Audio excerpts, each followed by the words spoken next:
realize, every time you get sick, your body does something that feels almost cruel. It takes away your appetite right when you feel like you need energy the most. You're lying there exhausted, maybe running a fever, and the last thing on your mind is food. But here's what most people don't realize: that's not a malfunction.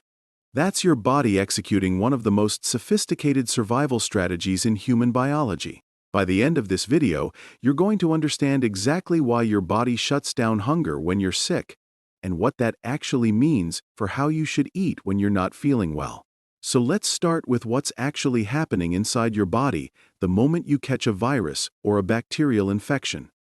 The second your immune system detects an invader, it launches a full-scale response. And part of that response involves releasing chemical messengers called cytokines. Now, don't let that word scare you. Think of cytokines as your body's emergency broadcast system. They travel through your bloodstream telling every system in your body, "Hey, we're under attack. Change your priorities right now." And one of the first things cytokines do is travel to your brain and directly suppress the signals that make you feel hungry. Here's the thing: your hypothalamus, which is the part of your brain that controls hunger, literally receives these cytokine signals and dials down your appetite in response. It's not random. It's not a side effect. It is a deliberate, coordinated response. Your body is essentially saying, "We don't have time for digestion right now. We have a war to fight." And when you think about it from an energy standpoint, this makes complete sense. Digestion is actually incredibly expensive for your body. Breaking down a meal, absorbing nutrients, processing everything through your gut, that takes a surprising amount of energy.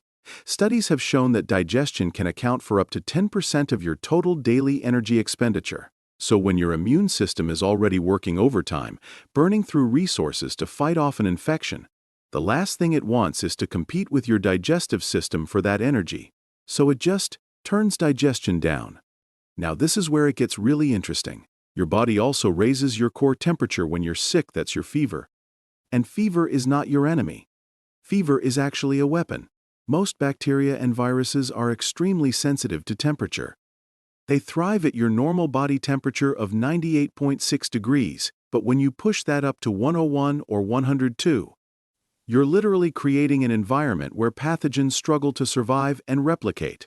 But here's the catch: maintaining a fever burns a significant amount of calories on its own. For every 1 degree Fahrenheit your body temperature rises, your metabolic rate increases by roughly 7%. So your body is already burning through energy just keeping that fever going.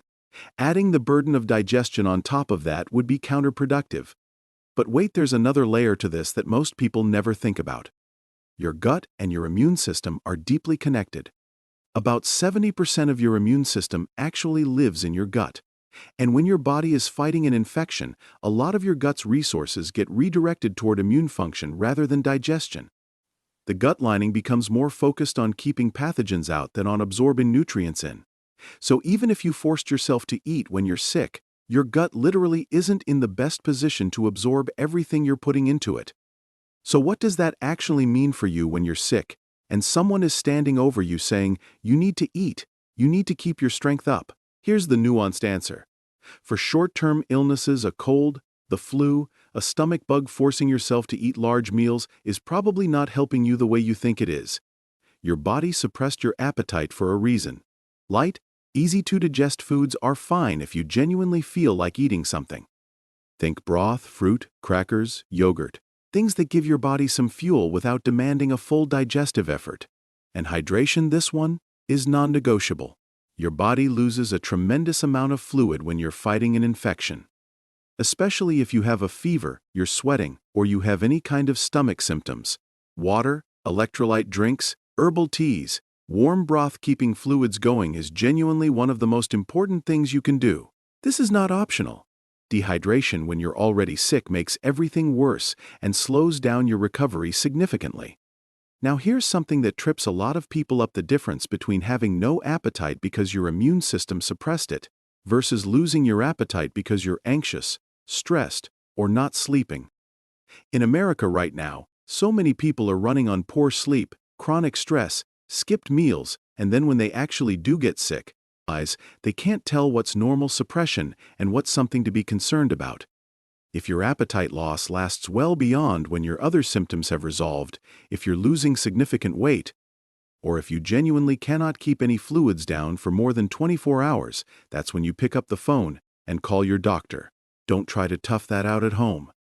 But for most people, most of the time, that temporary loss of appetite during a normal illness is your body being smart. It is your immune system asserting control over your biology and saying, "I've got this, just stay out of the way and rest." The feed a cold, starve a fever saying you've probably heard your whole life? Turns out there's actually some biological logic buried in there, even if the framing is oversimplified. Here's the bottom line. When you get sick and lose your appetite, your body is not failing you, it is protecting you. It is redirecting energy, raising defenses, and optimizing every available resource toward one goal, getting you better as fast as possible. Your one job during that time is to support that process. Rest. Stay hydrated. Eat lightly if your body signals that it wants something. And trust that your biology knows what it's doing, because it has been running this exact program for hundreds of thousands of years. The next time you're sick and someone tells you to force down a full meal, you can tell them your immune system actually has a different opinion on that. Your body is smarter than we give it credit, for we just have to learn how to listen to it. If this gave you a new way of thinking about how your body works, comment the word immune below. I want to see how many of you are connecting the dots on this. And if you want more videos that actually explain the science behind what your body does every single day, subscribe to this channel because we have a lot more coming your way.